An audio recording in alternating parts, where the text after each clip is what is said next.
Sides order ಮಾಡೋಣ ಅಂತ ಒಂದು ಸೆಕೆಂಡ್ ಫೋನ್ ಆನ್ ಮಾಡಿದ್ರೆ ಅಷ್ಟರಲ್ಲಿ ಫೋನ್ ಬಂದ್ಬಿಡೋದು.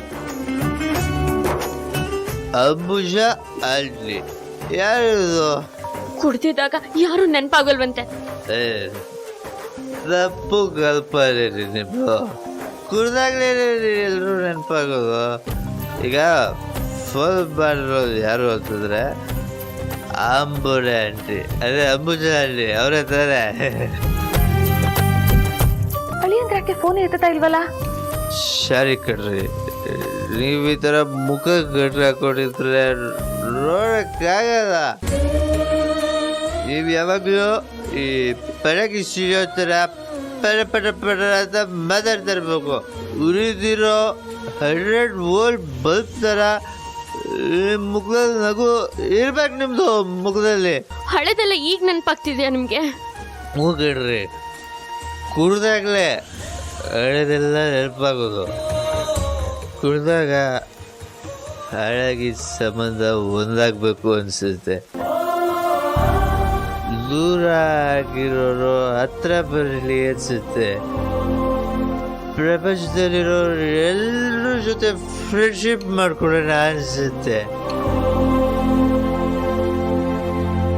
ಕೈ ಕೊಟ್ಟೋಗಿರೋ ಹಳೆ ಲವರು ಈ ಟೈಮಲ್ಲೇ ಸಿಕ್ಕಾಪಟ್ಟೆ ನೆನಪಾಗ್ತಾರೆ ಕಣ್ರಿ. ಸರಿ ಸರಿ, ಮಾತಾಡಿದ್ ಸಾಕು. ಮೊದಲು ಏನು ಅಂತ ಕೇಳಿ. Good point, good point. ಅಯ್ಯೋ, ಏನ್ ಅಳಿಯಂದ್ರೆ ನೀವ್ ಹೀಗ್ ಮಾಡ್ತೀರಾ ಅಂತ ನಾನು ಅನ್ಕೊಂಡೇ ಇರ್ಲಿಲ್ಲ. ನೀವು ಮಾಡಿರೋ ತಪ್ಪಿಗೆ ಇಲ್ಲಿ ನಮ್ ನರಸಿಂಹನ್ಗೆ ಪೊಲೀಸವರು ಚೆನ್ನಾಗಿ ಹೊಡಿತಾ ಇದ್ದಾರೆ.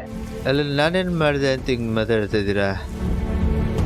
ಹೆಂಡತಿ ಇರುವಾಗ್ಲೇ ಇನ್ನೊಂದ್ ಮದ್ವೆ ಆಗೋಕ್ ಹೊರಟಿದ್ರಲ್ಲ, ಅದು ತಪ್ಪಲ್ವಾ? No no aunty, please don't mistake me.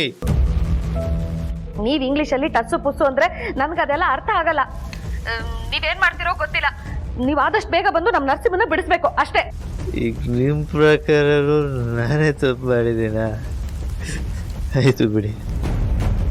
Responsible ಅಳಿಯ ಅಂತ ಇಷ್ಟು ದಿನ ನೀವೆಲ್ಲರೂ ರೆಸ್ಪೆಕ್ಟ್ ಕೊಡ್ತಾ ಇದ್ರಿ.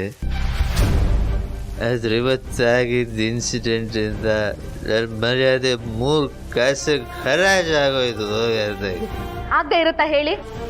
ಆದರೆ ನಮ್ಮ ದೀಪಾ ಮೇಡಮ್ಗೆ ನಂಗಿಂತಲೂ ತುಂಬ ಬೇಜಾರಾಗಿದೆ. ಯಾಕಂದ್ರೆ ಅವರೇ ಈ ಮದುವೆ ಇನಿಷಿಯೇಟಿವ್ ತೊಗೊಂಡು ತಾವೇ ಮುಂದೆ ನಿಂತು ಮದುವೆ ಮಾಡಿಸ್ತೀನಿ ಅಂದಿದ್ರು ಅಂತೆ. ಆದರೆ ಅದಾಗಲಿಲ್ವಲ್ಲ. ಅದಕ್ಕೆ ಪಾಪ ಈ ಮಳೆಯಲ್ಲಿ ನಾನು ಹುಡ್ಕೊಂಡು ಬಂದಿದ್ದಾರೆ. ಅಂದ್ರೆ ನೀವು ಮನೇಲಿ ಇಲ್ವಾ ಅಳಿ? ಅಂದ್ರೆ ಇಲ್ಲ, ಮಳೆಯಲ್ಲಿದ್ದೀನಿ. ದೀಪ ಅವರು ಮಳೆಯಲ್ಲಿದ್ದಾರೆ.